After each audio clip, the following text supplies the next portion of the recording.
Lord. లోకాసు వార్త గ్రంథము 21వ అధ్యాయము 19వ వచనము. బైబిల్ ఉన్నవారందరూ చూద్దాం. మీరు మీ ఓర్పు చేత మీ ప్రాణములను దక్కించుకుందురు. మీరు మీ ఓర్పు చేత మీ ప్రాణములను దక్కించుకుందురు. చూడండి, ప్రభు మాట్లాడుతున్న మాట. అక్కడ బహుజన సమూహముతో ప్రభు మాట్లాడుతున్నాడు. మీరు మీ ఓర్పు చేత మీ ప్రాణములను దక్కించుకుందురు. అంటే మన ప్రాణాలు మనం దక్కించుకోవాలంటే, మన ప్రాణాలు మనం కాపాడుకోవాలంటే, ఈ మధ్యకాల సమయంలో చాలామంది చిన్న వయసులో మరణిస్తున్నారు. రకరకాల మరణ వార్తలు, ఎక్కడ చూసిన దుర్వార్తలు. అందుకే యేసుక్రీస్తు ప్రభుతో శిష్యులు మాట్లాడుతున్నారు. ఏమని మాట్లాడుతున్నారు? ప్రభా, నీ రాకకు సూచనలు ఏంటి ప్రభా అని యేసు ప్రభుని అడుగుతుంటుంటే, నా రాకకు యుద్ధాలు జరుగుతాయి, భూకంపాలు వస్తాయి, మనుషుల మీదకి మనుషులు లేస్తారు, అక్కడక్కడ కరువులు వస్తాయి, వరదలు వస్తాయి, భయంకరమైన ఇబ్బందులు ఈ భూమి మీదకి వస్తాయి. అప్పుడు నా రాకడ సమీపించి ఉన్నదని మీరు తెలుసుకోవాలి. అయితే మీరు ఓపిక కలిగి ఉండాలి. దేవునికి స్తోత్రం. ఇవన్నీ జరుగుతుండగానే మీరు ఓర్పుతో భక్తి చేయాలి. ఓర్పుతో నా రాక కోసం మీరు కనిపెట్టాలి. ఓర్పు లేకపోతే మన జీవితంలో ఘనకార్యములో చూడలేము. అందుకోసమే యేసుక్రీస్తు ప్రభు వారు చెప్తున్నాడు కదా, మీరు మీ ఓర్పు చేత మీ ప్రాణములు దక్కించుకుంటారు. మనకు శోధనలు వస్తాయి. ఎలాంటి శోధనలు వస్తాయంటే, భయంకరమైన కరువులు వస్తాయి, భయంకరమైన వ్యాధులు వస్తాయి. మనం చూస్తున్నాం కదండి, భయంకరమైన వ్యాధులు వస్తాయి. భయంకరమైన సంఘటనలు మన కళ్ళ ముందు జరిగినప్పుడు మన ఓర్పు నశించిపోద్దంట. దేవుడు ఉన్నాడంటావా? దేవుడు ఉంటే ఎందుకు ఎలాగా జరుగుతుంది అని అల్ప విశ్వాసము, అవిశ్వాసము మనలో రాకుండా చాలామంది భక్తి గలవారు ఓర్పు కోల్పోయి, సహనమును కోల్పోయి వారు భక్తిని విడిచిపెట్టేస్తారంట. అప్పుడు వారి ప్రాణానికి నష్టం తెచ్చుకుంటారు. అనగా వారి ప్రాణము నరకానికి, అనగా వారి ఆత్మ నరకానికి పోవటానికి అవకాశం ఉంది. కారణం ఏమిటని ఆలోచన చేస్తే, వారు ఓర్పు కలిగి లేరు భక్తిలో. వారు ఓర్పు కలిగి దేవుడికి ప్రార్థన చేయలేకపోయారు. వారు ఓర్పు కలిగి శ్రమ వస్తే శ్రమంలో దేవుడికి ప్రార్థన చేయలేకపోయారు. వ్యాధి వస్తే వ్యాధుల్లో దేవుడి యందు నిరీక్షణ కలిగి ఓర్పు కలిగి ఉండలేకపోయారు. అందుకోసమే ప్రభు అంటాడు కదా, మీరు రక్షింపబడాలంటే, మీ ప్రాణాలు రక్షించుకోవాలంటే మీరు మీ ఓర్పు చేత మీ ప్రాణములను దక్కించుకుందరు. దేవునికి స్తోత్రం. ఎన్ని కష్టాలు వచ్చినా, ఎన్ని నష్టాలు వచ్చినా, ఎన్ని విపత్తులు వచ్చినా, భయంకరమైన సంఘటనలు మన జీవితంలో జరిగినా మనం అనాలంట, ప్రభా నీ చిత్తమే నా జీవితంలో జరిగించు ప్రభా, నీ చిత్తమును నా బ్రతుకులో నెరవేర్చు ప్రభా. ఎన్ని శ్రమలు వచ్చినా పర్వాలేదు. యోబు భక్తుడు ఎన్ని శ్రమలు వచ్చాయండి, యోబు శ్రమల్లో ఓర్చుకున్నాడు. బిడ్డలు చనిపోయారు, దేవుడు ఓర్చుకొని ఓర్పుతో దేవుడు స్తుతించాడు. చప్పట్లు కొడుతూ ప్రభు నామమును మహిమపరుచుకుందాం. ఆస్తి అంతా పోయింది, ఓర్చుకున్నాడు, ఓర్పు కలిగి దేవుడు స్తుతించాడు. దేవుడు విడిచిపెట్టలేదు. స్నేహితులు వచ్చి అందరూ వచ్చి అవమానపరిచారు, కానీ ఓర్చుకున్నాడు, ప్రభుని స్తుతించాడు. తనకున్న సమస్తమును కోల్పోయాడు. చెట్టు చివరగా గోరులతో గోక్కుంటానికి ఆ యొక్క దురదను, ఆ యొక్క శరీరం గోరులు కూడా లేవు. ఆయన అంత బాధల్లో, అంత హింసల్లో నిరీక్షణను కోల్పోలేదండి, ఓర్పును కోల్పోలేదండి. యెహోవా ఇచ్చును, యెహోవా తీసుకును, దేవుడు నామమునకు మహిమ కలుగునుగాక అని ఎప్పుడైతే ఆ ఓర్పుతో, ఆ సహనముతో ప్రభువుని మహిమపరిచాడో, ఆ కష్టాల్లో దేవుని ఘనపరిచేసాడో, ఆ బాధల్లో దేవుని ఘనపరిచేసాడు. పిల్లారా, యోబు ఒక్క వంతు నష్టపోతే 4 రెట్టింపులు ఆస్తి ప్రభు ఇచ్చాడంటండి. చప్పట్లు కొడుతూ ప్రభు నామమును మహిమపరుచుకుందాం. ఆ ఓర్పు కలిగి మనం భక్తి చేస్తున్నావా? అప్పులు ఎక్కువైపోతే నాకే అప్పులు ఉండాలా అని దేవుని విడిచిపెట్టించిన వారు కొంతమంది ఉన్నారు. అందరూ కాదండి, కొంతమంది ఉన్నారు. వ్యాధులు వస్తే ఆ వ్యాధుల్లో ప్రభుని విడిచిపెట్టించిన వారు ఉన్నారు. సంఘంలో కొన్ని సమస్యలు వస్తే సంఘాన్ని విడిచిపెట్టించిన వారు ఉన్నారు. కుటుంబంలో కొన్ని సమస్యలు వస్తే కుటుంబాన్ని విడిచిపెట్టి పారిపోయిన వారు కొంతమంది ఉన్నారు. ఓర్పు లేదు వారికి. ఏమి లేదండి, ఓర్పు లేదు. సహించే గుణలక్షణాలు వారు లేవు. అందుకే వారు శ్రమల్లో నిలబడలేకపోతున్నారు, బాధల్లో నిలబడలేకపోతున్నాడు. ఎప్పుడైతే శ్రమల్లో మనం ఓర్చుకుని భక్తి చేస్తామో, ఎంత కష్టమైన ఎంత నష్టమైన ఓర్చుకుని ప్రభు వైపు మనం చూస్తామో, రెట్టింపు ఘనత, రెట్టింపు ఆశీర్వాదాలు, రెట్టింపు దీవెనలు ప్రభు మనకి ఇవ్వాలని ఆకాశం నుంచి మనల్ని చూస్తున్నాడు. ఏంటండి చపలు కొడుతూ ప్రభు నామను మహింపరచుకుందాం. ఆ ఓర్పు కలిగి మనం ఉంటున్నామా? అపోస్తలుల పౌలు రోమా సంఘానికి చక్కటి హెచ్చరికనిస్తాడు. చూడండి, బైబిల్ ఉన్నారు అందరూ కూడా తీసుకుని రాసుకునే మాటలు 5వ అధ్యాయము 3వ వచనము, రోమీయులు రాసిన పత్రిక 5వ అధ్యాయము 3వ వచనము. అంతేకాదు శ్రమ ఓర్పు పరీక్ష నిరీక్షణను కలుగజేయనని ఎరిగి శ్రమల యందు అతిశయపడదుము. అందుకే శ్రమ ఏం చేస్తుంది? ఓర్పును పుట్టిస్తుంది అంటండి. అంటే మనకు ఓర్పు కావాలంటే ఏం కావాలి? ఇప్పుడు ఏం కావాలి? చాలా జాగ్రత్త మనసు పెట్టి మాట ఆలోచించండి. మనకి ఓర్పు లేదండి, నేను ఓర్చుకోలేకపోతున్నానండి, కష్టానికి నేను తట్టుకోలేకపోతున్నానండి, బాధ వస్తే నేను ఈ ఊరు విడిచిపెట్టి, కుటుంబాన్ని విడిచిపెట్టి, సంఘాన్ని విడిచి పారిపోదాం అనుకుంటున్నానండి. అంటే నీకేమి లేదంటే ఓర్పు లేదు. నీకు ఓర్పు లేదు కాబట్టి ప్రభు అన్నాడు కదా, నేను నీ మీదకి శ్రమ పంపిస్తున్నాను. ఆ శ్రమ నేనేం చేస్తుందంటే ఓర్పును పుట్టిస్తుందంట. చప్పలు కొడుతూ ప్రభు నామమున మహింపరచుకుందాం. అంటే ఇప్పుడు క్రైస్తవుడికి ఏం కావాలి? శ్రమలు ఉండాలి. అలాగని మన తల ముంచుకొని శ్రమలు దేవుడు పెట్టేవాడు కాడండి. ఆ శ్రమల నుంచి ఎప్పుడైతే మనం వెళ్తామో, ఆ శ్రమల అనుభవం నుంచి మనం ఎప్పుడైతే వెళ్తామో, భక్తులు ఎదుగుతాం, ప్రార్థనలు ఎదుగుతాం, దేవుడు ఆరాధించడం ఎదుగుతాం, ఇతరులను అర్థం చేసుకునే విషయంలో మనం మెలకువ కలిగి ఉంటాం. దేవుడికి స్తోత్రం కలుగుగాక. అందుకోసమే అపోస్తలుల పౌలు ఆ రోమా సంఘముతో ఏమన్నాడంటే, అంతేకాదు శ్రమ ఓర్పు పరీక్షను నిరీక్షను కలుగజేయనని ఎరిగి శ్రమల యందు అతిశయపడదుము. అనగా శ్రమల్లోనంట అతిశయించాలంట. శ్రమల యందు మనం సంతోషముగా ఉండాలని ఉండగలమా? చాలా జాగ్రత్తగా వినండి. శ్రమల్లో ఎవరైతే ఆనందిస్తారో, శ్రమల్లో ఓర్పు కలిగి సహించుకొని, ప్రభా ఎన్ని బాధలు వచ్చినా పర్వాలేదు, నీవు నాతో ఉన్నావు కనుక నేను జయిస్తాను, దేవునికి స్తోత్రం, నీవు నాతో ఉన్నావు కాబట్టి నాకు జయం వస్తుంది, నేను ఓర్చుకుంటాను ప్రభా. అయితే ఆ శ్రమలు ఏందంట, మనము పట్టుదల అతిశయము కలిగి ఉండాలంటండి. అతిశయం కలిగి ఉంటున్నామా? ఒక రోజున వేటకి వెళ్ళాడు. వేటకి వెళ్ళి ఏమండి ఆ మాంసమును పెట్టుకుని వెరైటానికి ఆ పక్షులకి ఏమండి ఆ మాంసం పట్టుకుని వెళ్ళాడు. ఒక రోజునంట ఆ రోజున ఎంత ఏటని ఏం దొరకలేదు.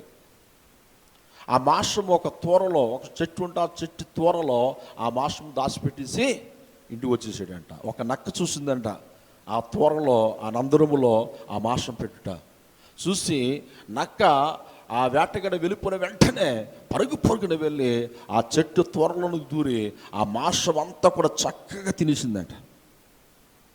ఆతురుగా తినేసింది. ఏమండి ఇక అటు ఇటు ఏం చూడలేదు. ఇక తిన్న వెంటనే ఆ తోరలో నుంచి ఆ యొక్క నందరముల నుంచి బయటికి రాలేకపోతుందంట. ఏంటి, పొట్ట బయటకు వచ్చేసింది, పొట్ట నిండిపోయింది ఆహారంతో. ఇప్పుడు ఆ యొక్క నక్క ఏం చేస్తుంది? బయటికి రాలేకపోతుంది. చాలా కంగారు పడుతుందంటండి, టెన్షన్ పడుతుందంట, కలవరంతో ఉంది. ఆ యొక్క నక్క ఏం చేయాలో అర్థం కాని పరిస్థితిలో ఉంది. బయటకు రావడానికి ప్రయత్నం చేస్తుంది కానీ బయటకు రావడానికి అవకాశం లేదు. అప్పుడు వెంటనే దేవుని తలంచుకుంటుందంట, ప్రభా ఆహారము పెట్టినట్లాగే పెట్టి ఇంత శ్రమ నా మీదకి వచ్చేయాల ప్రభా. మనం కూడా కొన్నిసార్లు ఏం చేస్తుంటాం? ఏమండి కడుపుల్లుగా తినేస్తాం. ఏమండి లోకంలో ఇష్టం వచ్చినట్టు తిరుగుతుంటుంటాం. బాధలు వస్తే, కలవరములు వస్తే ఏం చేయాలో అర్థం కాని పరిస్థితి. ఈ నక్కకి ఏం చేయాలో అర్థం కావట్లేదు, కలవరంతో ఉంది, భయంతో ఉంది, చనిపోతానేమో అని భయపడిపోతుంది.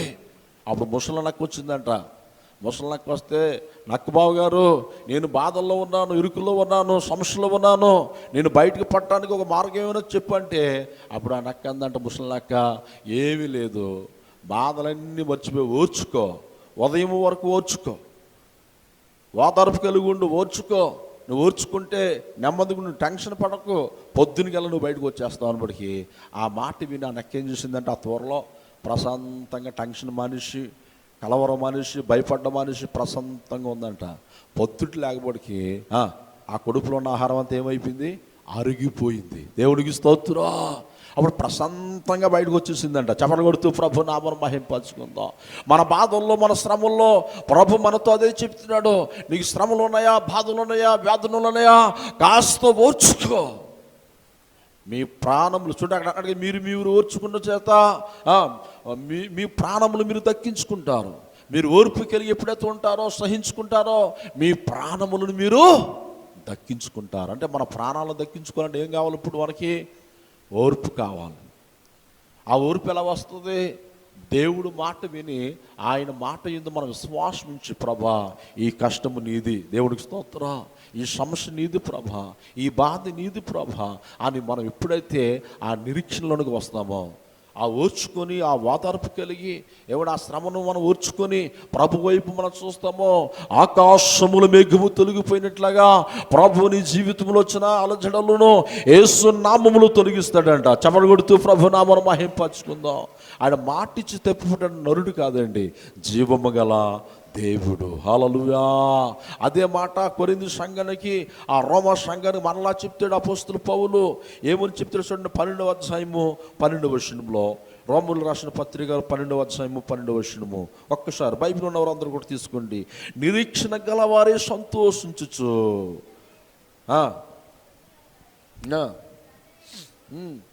ఏంటంటే నిరీక్షణ గలవారే సంతోషించు, శ్రమ యందు ఓర్పు గలవారే ప్రార్థన యందు, చూడండి, ప్రార్థన యందు పట్టుదల కలిగి ఉండు. దేని యందు పట్టుదల కలిగి ఉండాలి మనం?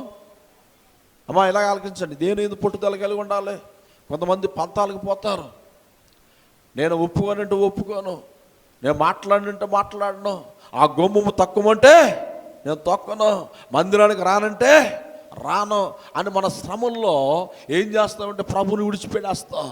ఇక్కడ అపోస్తలుడు పౌలు రోమా సంఘానికి ఏం చెప్తున్నాడంటే, శ్రమల యందు ఓర్పు గలవారే సంతోషించుచు ప్రార్థన యందు మీరు ఏం కలిగి ఉండాలి? పట్టుదల కలిగి ఉండాలంట. ప్రైజ్ లో ఏం కలిగి ఉండాలమ్మా? ఏం కలిగి ఉండాలి? పట్టుదల. నేను ప్రార్థన మానను. ఎన్ని శ్రమలు వచ్చినా నేను ప్రార్థన మానను, ఎన్ని ఇరుకులు వచ్చినా నేను ప్రార్థన మానను, ఎన్ని తలమించుకున్న బాధలు నా మీదకి వచ్చినా దేవుని ఆరాధించట నేను మానను అని నువ్వు ఎప్పుడైతే ఆ నిరీక్షణ కలిగి విశ్వాసంతో ప్రభును స్తుతిస్తావో, నీ ప్రార్థనకు ప్రభు జవాబిస్తానన్నాడు. చపలు కొడుతూ ప్రభు నామమును మహింపరచుకుందాం. నువ్వు చేస్తున్న భక్తికి దేవుడు ప్రతిఫలం ఇస్తానంటున్నాడు. ఇది వాస్తవం. ఈ మాటలో మన పితరుల్లో చాలామంది అబ్రాహాము కావచ్చు, యోబు కావచ్చు, దానియేలు, మెషకు, అబేద్నెగో వీళ్ళందరూ కూడా అగ్ని లాంటి శ్రమలో చేరలేదా? అగ్ని లాంటి బాధలో చేరాలేదా? ఏ దేవుడికైనా మీరు ప్రార్థన చేస్తే, ఏ దేవుడికైనా మీరు మొక్కితే వారిని తీసుకెళ్ళి అగ్ని గుండములు, మండుతున్న అగ్ని గుండములు పాడేస్తానన్నప్పుడు వారు ఏం చేశారు? శ్రమ వచ్చేసింది వారికి. ఆ శ్రమల్లో నిరీక్షణ కలిగి ఓర్చుకొని ఏమన్నారు? మేము చనిపోవటానికి ఒప్పుకుంటాం, కానీ మా దేవుడికి ఇష్టము లేని క్రియలు, మా దేవుడికి ఇష్టం లేని పనులు మేము చెయ్యము. ప్రైజులా. ఎలాంటి శ్రమ? ఒకవేళ రాజుగారు మాట వినకపోతే వారిని తీసుకుని వెళ్ళి అగ్ని గుండంలో పాడేస్తారు. వారికి ఏం కలగాలి? ప్రాణభయం కలగాలి. అయ్యో మన ప్రాణాలు కోల్పోతామే, ఎందుకు వచ్చిన గొడవ, ఒక్క మొక్కేస్తే పని అయిపోద్ది కదా అనుకున్నారండి? అలా అనుకున్నారా? ఈ ఒక్కసారిగా రాజుగారు మాట వినేద్దాం, దేవుడు వాళ్ళ క్షమిస్తాడులే, దేవుడు కనికరిస్తాడులే అనుకోలేదండి. మేము చనిపోవటానికి కానీ ఒప్పుకుంటాం, కానీ ఆ పని మేము చేయము. అలాంటి శ్రమలు వారి మీదకి వచ్చినప్పుడు, అలాంటి బాధలు వారి మీదకి వచ్చినప్పుడు వారు ఏం చేశారు? ఓర్చుకొని నిరీక్షణ కలిగి ప్రార్థన చేశారు. దేవుడికి స్తోత్రం కలుగాక. మనకి శ్రమలో ప్రతి ఒక్కరికి వస్తాయి, కానీ ప్రభువుని ఆరాధించుట, ప్రభువుకి ప్రార్థించుట మనం మానటానికి వీలు లేదు. అలా మానేసామా మనం శ్రమల్లో పడిపోతాం, ఇంకా శ్రమలు ఎక్కువైపోతాయి. అందుకంటాడు, యెహోవాను విడిచి వేరొకరిని అనుసరించే వారికి శ్రమలు విస్తరించును. ఏమి విస్తరిస్తాయంట? శ్రమలు విస్తరిస్తాయంట. దేవుని విడిచిపెట్టిన వారికి శ్రమలు విస్తరించేస్తాయి. అందుకే సౌలు బైబిల్ గ్రంథంలో చాలామందిని మనం చూసినప్పుడు దేవుని ఎవరైతే విడిచిపెట్టేశారో వారి పేర్లు మరలా కనబడలేదు.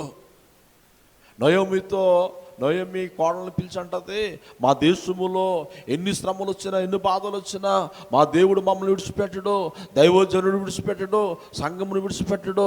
ఈ మోయాబు దేశం వచ్చి నా జీవితాన్ని నాశనం చేసుకున్నాను, తిరిగి నేను యెరూషలేముకి వెళ్ళిపోతున్నాను, బత్లెహేమునకు నేను వెళ్ళిపోతున్నానని నయోమి చెప్పినప్పుడు, మీరు వెళ్ళి మరలా పెళ్లి చేసుకోండి అని కోడలతో చెప్పినప్పుడు, మొదటి కోడలు ఏం చేసింది? వార్ప ఏం చేసింది? వచ్చి అతను ముద్దు పెట్టుకుని వెళ్ళిపోయింది లోకంలోనికి. రూతు వెళ్ళలేదండి. హల్లెలూయా.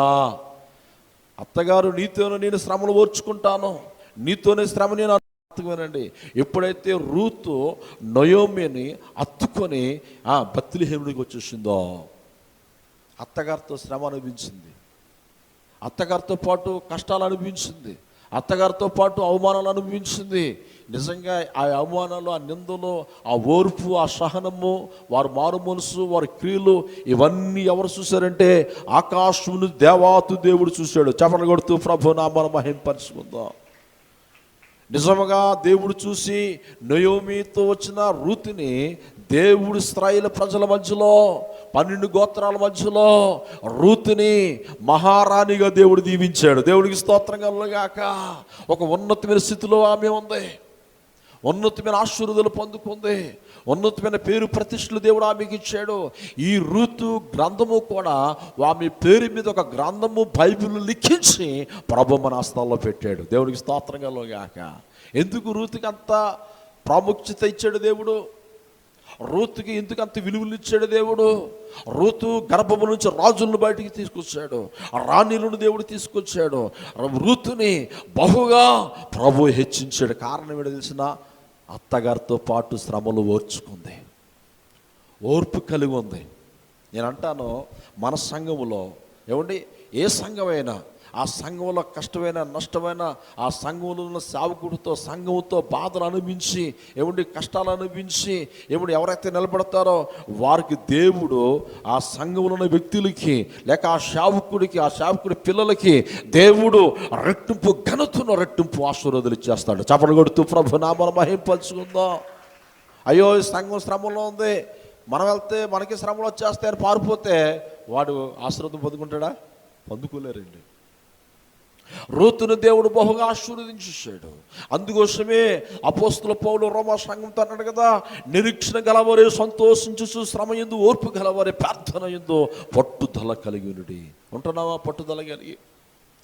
అత్తగారితో పాటు రూతు ఎంతో ప్రార్థన చేసింది, దేవుడు మాట విన్నది, అందుకే దేవుడు రెట్టింపు దీవులు ఇచ్చేసాడు. హల్లెలూయా. బైబిల్ గ్రంథంలో చాలామంది మనం చూస్తే అబ్రహాము ఎలియజర్తో మాట చెప్తాడు, ఇదిగో నా ఊరు వెళ్ళి మా సొంత గ్రామానికి వెళ్ళి నాకు ఇంత ఆస్తి ఇచ్చాడు దేవుడు, ఇంత ఐశ్వర్యము దేవుడు ఇచ్చాడు, కానీ నాకు మంచి కోడలు కావాలి. ఎలియజరు వెళ్ళు, నేను ప్రార్థన చేసి పంపిస్తున్నాను, మంచి కోడలు తీసుకురా అన్నప్పటికీ ఆ యొక్క ఎలియజర్ వెళ్ళాడు. ఆ ఊరు వెళ్ళి ఎలియజర్ ఒక మనం చేస్తాడు, ప్రభా మా దాసుడు మా ఓనర్ గారికి మంచి కోడలు కావాలి, ఎందుకంటే మరి చాలా ఆస్తి ఉంది, మరి చాలా పేరు ఉంది, చాలా ఘనతలు నువ్వు ఇచ్చావు ప్రభా. అయితే నేను ఒక తీర్మానం చేసుకుంటాను. ఏంటి ఆ తీర్మానం తెలిసిన? ఆ యొక్క బావిలో నుంచి అనగా నీళ్ళు చేదుకుని వస్తారు కదా ఆడవాళ్ళందరూ, నీళ్ళు చేదుకుని వచ్చినప్పుడు ఏ చిన్నదైతే నా దాహమునకు నీళ్ళిస్తుందో, నా ఒంటులోకి నీళ్ళు దాహం తీరుస్తుందో, ఏ చిన్నదైతే నేను ఉండటానికి తల దాచుకోవడానికి నీడొస్తుందో ఆమె నా యజమానుడి యొక్క కోడలు. చపలు కొడుతూ ప్రభు నామమును మహింపరచుకుందాం. ఎలియజర్ వెళ్ళాడు. చాలా జాగ్రత్తగా ఇక్కడ గమనిద్దాం. దేవుడు ఆశీర్వాదాలు ఎలా వస్తాయి మనకు చెప్పాలని ఆశపడుతున్నాడు. ఏమండి, ఎలియజరు ఆ ఊరు బయటకు వచ్చిన ఆ నీళ్ళు మోసుకొని వెళ్ళటానికి వచ్చిన ఆ యొక్క బావి దగ్గర కూర్చొని రబ్బకం వచ్చింది లోపు. రబ్బకం వచ్చిన వెంటనే నీళ్ళు చేదుకొని నీళ్ళు పట్టుకుని వెళ్తుంది మిట్లకి. అప్పుడు ఎలియజర్ వచ్చి అంటాడు, అమ్మా నాకు దాహమునికి నీళ్ళు ఇస్తావా అంటాడు. అప్పుడు వెంటనే ఆమె ఎదురు మాట చెప్పకుండా అయ్యా తాగండి అయ్యా అని నీళ్ళు ఇస్తుంది. చాలా జాగ్రత్తగా ఆలోచించండి ఇక్కడ. మళ్ళీ నీళ్ళు తాగిన తర్వాత ఆయన దాహం తీర్చుకున్న తర్వాత రెండోసారి అంటాడు, అమ్మా నా ఒంటికి నీళ్ళు ఇస్తావా అంటాడు. ఒక్క ఒంటు 4 బిందులు నీళ్ళు తాగుతుందంట. ఎన్ని బిందులండి? అందరూ చెప్పాలి ఎన్ని బిందులు? అందరూ చెప్పాలి ఎన్ని బిందులు? 4 బిందులు నీళ్ళు ఒక ఒంటు తాగుతుందంటండి. అంటాడు నా ఒంటికి దాహం తీర్చమనబడికి 4 బిందులు నీళ్ళు పోస్తుంది రెప్పకమ్మ. మరలా అంటాడు మళ్ళా రెండో ఒంటు ఉంది, ఆ ఒంటు కూడా దాహం తీరుస్తామంటే అలాగే తీరుస్తుంది. అప్పుడు ఆవిడకి ఏం రావాలి? ఇదేంటి, ఈయనకి దాహం తీర్చాను, ఈయన ఒక ఒంటి కంటే దాహం తీర్చచ్చు, 10 ఒంట్లు ఉన్నాయి. ఎన్ని ఒంట్లు అండి? 10 నాళ్ళు ఎంత? 10 నాళ్ళు ఎంత అండి? 40 బిందులు మోయాలంటే ఎంత కోపం వచ్చేది ఆవిడకి? పాస్టర్ గారు ఒక పని చెప్పాడు అనుకోండి చేస్తారు, రెండో పని చెప్తే చేస్తారు. ఒక 40 పనులు చెప్పామనుకోండి ఎలా ఉంటుంది? ఎలా ఉంటుంది? పాస్టర్ గారికి పని పాటలేదు, పాస్టర్ గారు నేనే దొరికానా ఈ పనులన్నీ చేయడానికి? మన ఓర్పు అక్కడ తెలిసిపోతుంది. దేవునికి స్తోత్రం. మన సహనము అక్కడ తెలిసిపోతుంది. కానీ రిబెక్కమ్మ అలా ఎదురు మాట చెప్పలేదండి. పరుగునెళ్ళి తనకు దాహం తీర్చింది, తన ఒంట్లుగా 10 ఒంట్లకి ఆ నీళ్ళు పోసింది.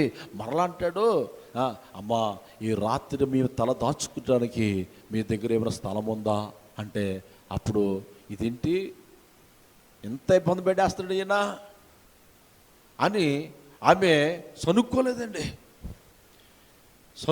ఆమె ఆసక్తిగా ఇంటికి వెళ్ళింది. వారి నాన్నగారితో మాట్లాడి మంచి స్థలమును సిద్ధపరిచి, ఒంటికి ఆహారం సిద్ధపరిచి, అబ్బాబ్బాబ్బా ఆ లక్షణాలు, ఆ ఓర్పు, ఆ సహనము ఎలియాజరు చూసి ఈమెయే నా ఇంటి యజమానుడు కోడలు చప్పట్లు కొడుతూ ప్రభు నామమును మహింపరచుకుందాం. దేవునికి స్తోత్రం. కొన్నిసార్లు ప్రభు నిన్ను నన్ను పరిశోధిస్తాడు, సేవకుడి ద్వారాగానో. అవునా కదా? చాలా జాగ్రత్తగా వినండి. ఎవరొకరు వచ్చి మన సహాయం అడుగుతారు, మన దగ్గర డబ్బు లేకపోయినా కాస్త నీళ్ళు, కాస్త ఉండటానికి నీళ్ళు, స్థానానికి నీళ్ళు, ఆహారం మనం పెడితే మనం ఎంతో ఆనందంగా వెళ్ళిపోతాడు. దేవునికి స్తోత్రం.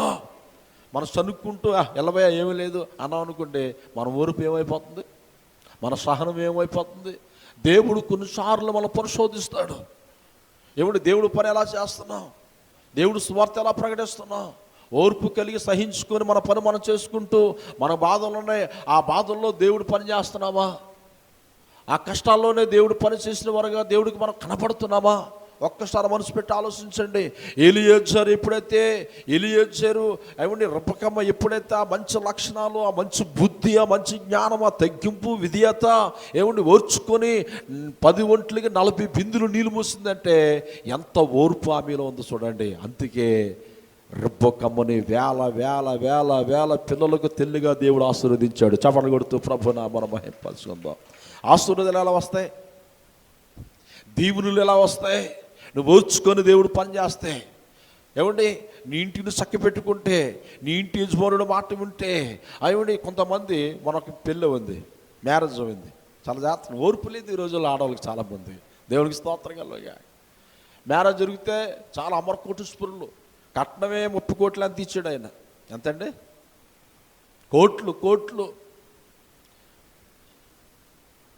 ఆహారం వంట చేసి వంట కుక్కు రాలేదంటండి.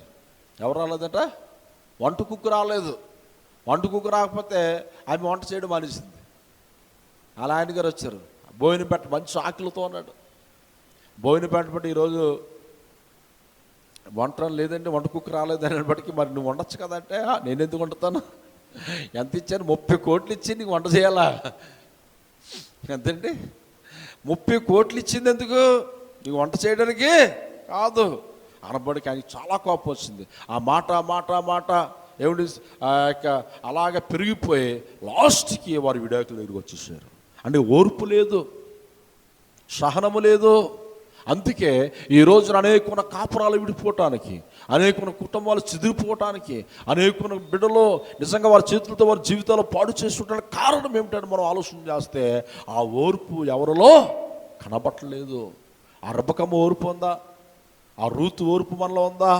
అందుకే అపోస్తలుడు పౌలు అంటున్నాడు రోమా సంఘానికి, కాస్త ఓర్చుకో అనేది యేసు ప్రభువు అంటున్నాడు. మీరు మీ ఓర్పు చేత మీ ప్రాణములను దక్కించుకుందురు. మీ ప్రాణాలు దక్కించుకోవాలంటే, మీరు బ్రతకాలంటే, మీరు ఆశీర్వాదం పొందుకోవాలంటే, రెట్టింపు దీవును మీరు పొందుకోవాలంటే మీరు కాస్త ఓర్చుకోవాలి. దేవునికి స్తోత్రం కలుగుగాక. అప్పుడే మన భక్తి తేలిపోతుంది. దేవునికి స్తోత్రం. చాలా జాగ్రత్తగా వినండి.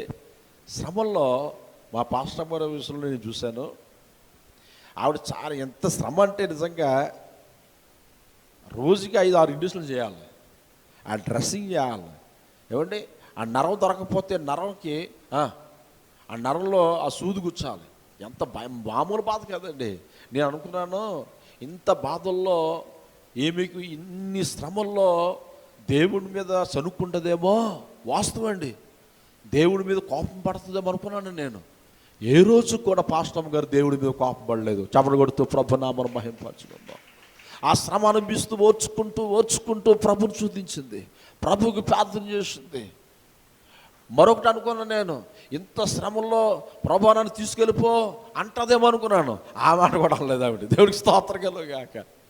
దేవుడు ఎంత ఓర్పిచ్చేసాడు చూడండి ఆవిడకి. ప్రభా ఈ శ్రమ నేను తట్టుకోలేకపోతున్నాను, నన్ను తీసుకెళ్ళిపో ప్రభా అంటదేమో అనుకున్నాను. ఆ మాట అనలేదు.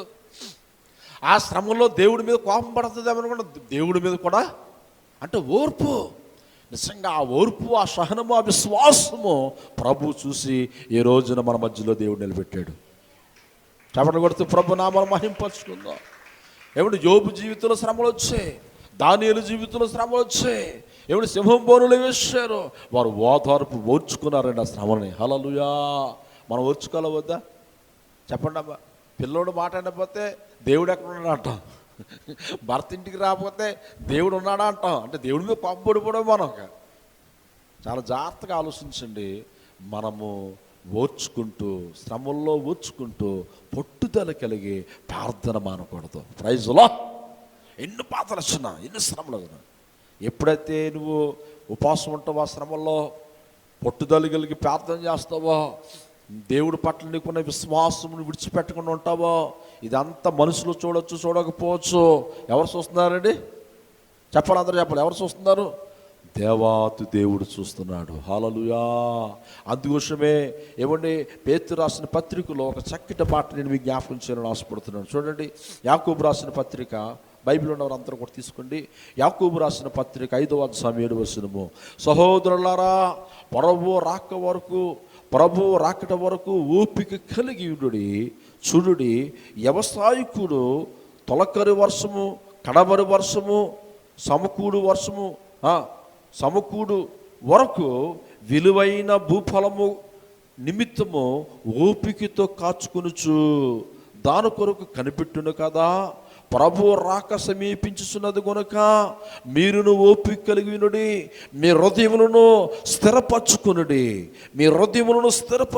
చూడండి, యాకోబు రాసిన పత్రికలు ఈ మాటలు మనం చూడగలము. సహోదరుల, ప్రభు రాక వరకు మీరు ఓపిక కలిగి ఉండండి. వ్యవసాయకుడు చూడండి, విలువైన భూఫలము కొరకు, విలువైన పంట కొరకు, విలువైన శ్రేష్టమైన పంట కొరకు విత్తనములు నాటి కడవర వర్షము కొరకు, తొలకరు వర్షము కొరకు ఓపికతో ఎదురు చూస్తాడు. దేవునికి స్తోత్రం. ఎలా చూస్తాడండి? ఓపికతో. విత్తనం వేసి ఎవరి వైపు చూస్తాడు? ప్రభా, నా పంటలో, నా భూమిలో విత్తనాలు నాటానయ్యా, తోట వేసానయ్యా, అయా వర్షము ఇవ్వా ప్రభా. ఓపికతో కనిపెట్టినట్లుగా విలువైన భూ పంట కోసము. చాలా జాగ్రత్తగా వినాలి మాటలు. ఏ పంట అండి? విలువైన భూ పంటను, విలువైన ఆ యొక్క విలువైన భూఫలమును నిమిత్తం ఓపికతో కాచుకున్నట్లు మీరును ప్రభు రాక వరకు ఓపికతో ఉన్నాడు అన్నాడు. దేవునికి స్తోత్రం. ఎలా ఉండాలండి మనం? ఎలా ఉండాలి అమ్మా? ఎలా ఉండాలి మనం? ఓపికతో రాకడ వచ్చిన వరకు, మనం పోయే వరకు, ఆయన రాకడ వచ్చిన వరకు మనలో ఏముండాలి? ఆ ఓర్పు ఉండాలి, ఆ సహనం ఉండాలి, ఆ నిరీక్షణ ఉండాలి. అందుకే శ్రమ ఓర్పును పుట్టిస్తుందంట. దేవునికి స్తోత్రం. అంటే ఆ ఓర్పు కావాలంటే మనకేముండాలి చెప్పండి అమ్మా? అర్థమవుతుందా మాటలో? ఓర్పు కావాలంటే ఏం కావాలి? మనం ఏమైనా ప్రార్థన చేస్తాం? ప్రభా, ఈ శ్రమ తీసే ప్రభా, తీసే ప్రభా, ఈ రుణాలు తీసే ప్రభా. దేవుడికి తెలిసి ఎప్పుడు తీయాలో. దేవుడికి స్తోత్రం కలుగుగాక. నువ్వు సువర్ణముల శ్రమల్లో సువర్ణములు మారిన తర్వాత ఆ శ్రమను తీస్తాడు. దేవుడికి స్తోత్రంగా. అప్పటి వరకు ఆ శ్రమల్లో నువ్వు శ్రమలు ఎక్కువ ఉన్నప్పుడు చాలా జాగ్రత్తగా వినండి.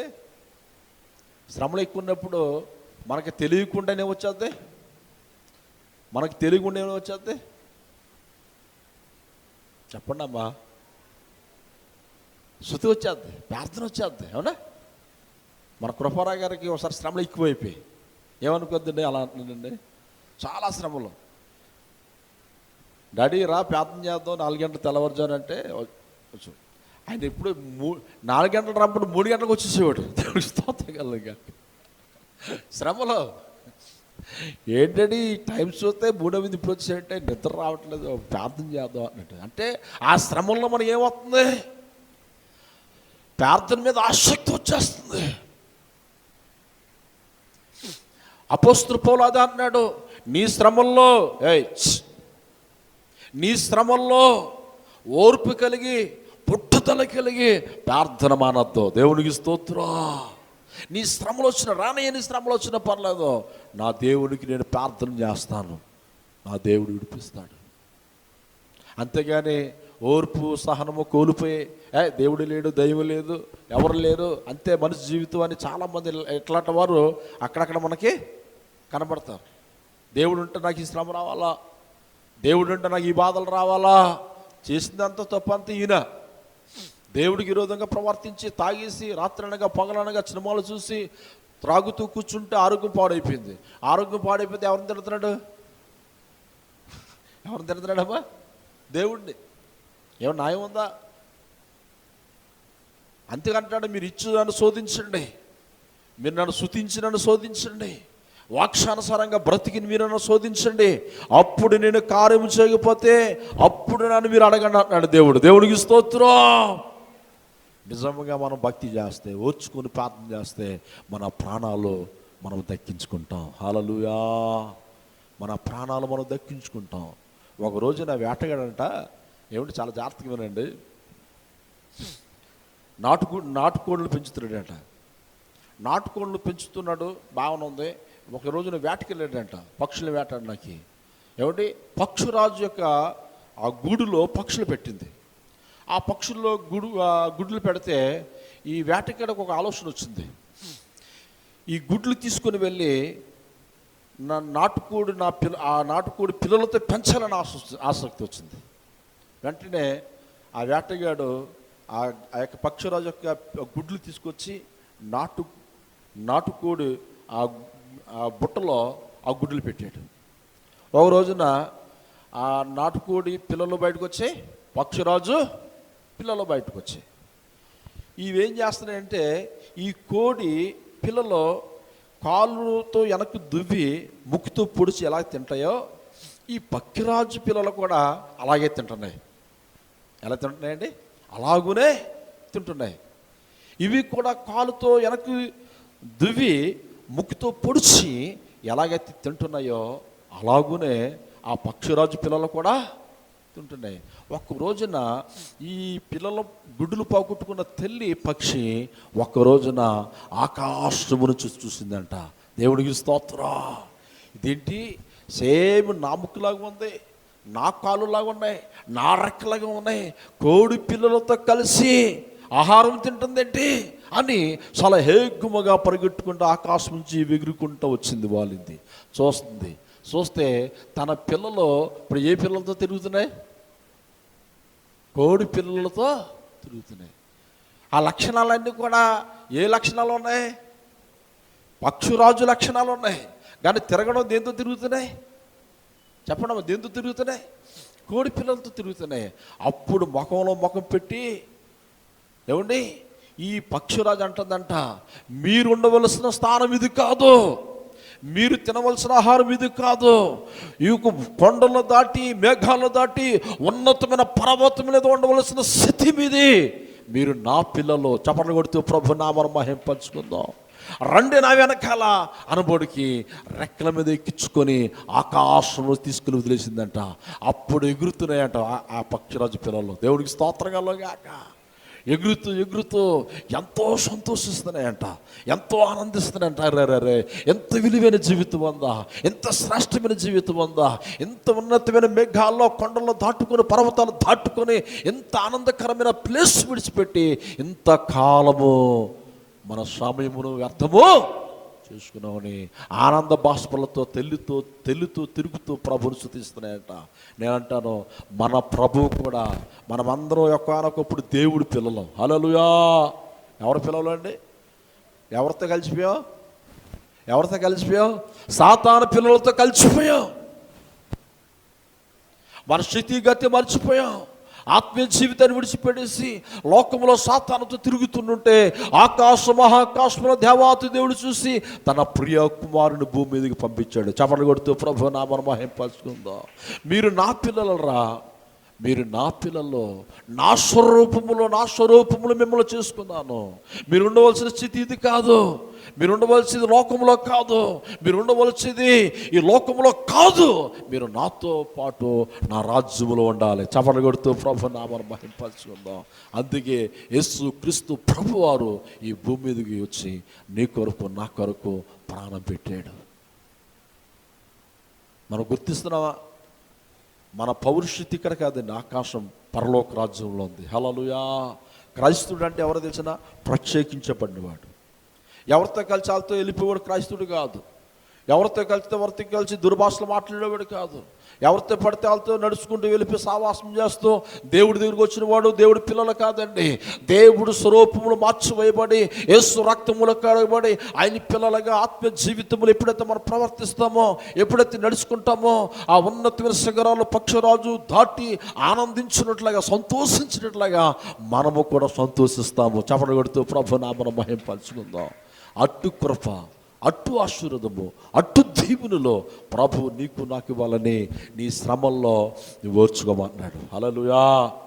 శ్రమలో నువ్వు ప్రార్థన జీవితం కలిగి ఉంటున్నాడు. ఆ శ్రమలో నువ్వు ఓర్చుకుంటున్నావు, నా యందు విశ్వాసం ఉంచమన్నాడు దేవుడు. ఆ శ్రమంలో నువ్వు ఓర్పు కలిగి నా యందు భయభక్తులు కలిగి ఉంటే మీ ప్రాణములు మీరు దక్కించుకుంటారు. మీ పిల్లల్ని దీవిస్తాను, మీ కుటుంబాలను నేను ఆశీర్వదిస్తాను. అన్ని జనుల మధ్యలో మీరు బహుగా ఆశీర్వదించబడడం వలన నా తండ్రి భూమి మీద నా తండ్రి బహుగా మహిమపరచబడతాడు. Praise lord. కావాలా వద్దా అమ్మా? కావాలా వద్దా? దేవుడు ఆశీర్వాదాలు కావాలా వద్దా? మనం ఎవరి పిల్లలు అండి? దేవుడి పిల్లలు. అందుకే మన కష్టాల్లో, నష్టాల్లో, బాధల్లో దేవుడిని స్తుతించడం మానకూడదు. నేను చాలా కుటుంబాలు చూశాను ఏమండి, చాలా కుటుంబాలు ఈరోజు నా కళ్ళ ముందు ఉన్నాయి. ఆ కుటుంబాలు వారి శ్రమల్లో, వారి అప్పుల్లో, వారి నష్టాల్లో ప్రభుని గట్టిగా పట్టుకుని ప్రభు సన్నిధి మారకుండా, ప్రార్థన జీవితం విడిచిపెట్టకుండా, విశ్వాస జీవితం విడిచిపెట్టకుండా భయభక్తులకి ఉన్నవారిని ఈ రోజున దేవుడు వారిని మహిమైశ్వర్యము తెరింపేశాడు. Praise lord.